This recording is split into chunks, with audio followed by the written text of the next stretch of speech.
Lubricant eye drops తో dry ice తగ్గుతుంది అని అనుకుంటున్నారా? నో, ఇది ఒక్కటే సరిపోదు. ఇవాళ డ్రై ఐస్ ట్రీట్మెంట్ గురించి మనం డిస్కస్ చేద్దాం. నా పేరు doctor Vishnupriya, smart vision eye hospital, Ongole. Dry ice ఉన్న వాళ్ళకి స్ట్రిమ్మర్ టెస్ట్ అండ్ టియాఫిలిం బ్రేకప్ టైం అనే టెస్ట్లతో మనము క్వాంటిటీ ఆఫ్ కంటి నీరు అనేది మనం అసెస్ చేయొచ్చు.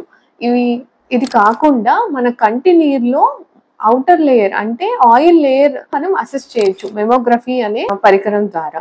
సో ఇలా అసెస్మెంట్ చేసిన కంటి నీరుని మనం కండిషన్ని బట్టి, సివియారిటీని బట్టి ట్రీట్ చేసుకోవాలి. ట్రీట్మెంట్ విషయానికి వస్తే ముందుగా most common cause of dry eye evaporative dry eye అంటే మన కంటి రెప్పల చుట్టూ మెబోనియం గ్లాన్స్ అనే చిన్న చిన్న గ్రంథులు ఉండడం వల్ల ఎప్పుడైతే ఇవి బ్లాక్ అయిపోతే ఎవాపరేటివ్ డ్రై ఐ వస్తుంది. ఈ బ్లాక్ ని మనం రిలీవ్ చేయాలి. ఏదన్నా రెప్పలకి ఇన్ఫెక్షన్ ఉంటే ముందుగా వాటిని ట్రీట్ చేసుకోవాలి. అండ్ ఇది కాకుండా వేడి కాపడం కంటి మీద పెట్టుకొని మసాజ్ లాగా చేసుకోవాలన్నమాట. సో ఇన్ఫెక్షన్ రిలీవ్ చేశాక మనం లూబ్రికెంట్ ఐ డ్రాప్స్ అనేది వాడాలి ఫ్రీక్వెంట్ గా. ఇవి కాకుండా జెల్ మాస్క్ అనేవి కూడా అవైలబిలిటీ ఉన్నాయి.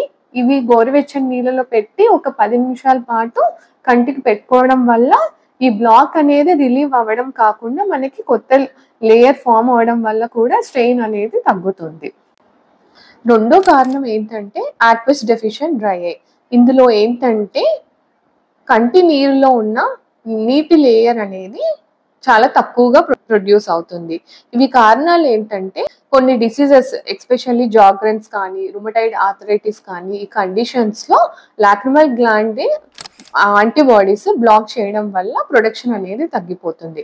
ఇవి కాకుండా కొన్ని డ్రగ్స్ వల్ల కూడా ఈ నీటి లేయర్ శాతం తగ్గిపోతుంది. సో వీటిని ఫస్ట్ మనం యాంటీ ఇన్ఫ్లమేటరీ ఎస్పెషల్లీ స్టిరాయిడ్స్ కానీ, ఇంకా కొన్ని వేరే రకాల మెడిసిన్స్ తో కానీ మనం ఈ ఇన్ఫ్లమేషన్ ని తగ్గించి అండ్ ఫ్రీక్వెంట్ లూబ్రికెంట్స్ తో పాటు జెల్స్ కూడా మనం వాడాల్సి ఉంటుంది. వీటి వల్ల ఇన్ఫ్లమేషన్ తగ్గి రిలీఫ్ అనేది వస్తుంది. సో ఓవరాల్ గా డ్రై ఐస్ ని లూబ్రికెంట్స్ తో మాత్రమే ట్రీట్ చేయడం శాశ్వత పరిష్కారం కాదు. సో మీకు ఈ లక్షణాలు ఏమన్నా ఉంటే వెంటనే కంటి పరీక్షలు చేయించుకొని డ్రై ఐస్ ని ట్రీట్ చేసుకోండి. Thank you.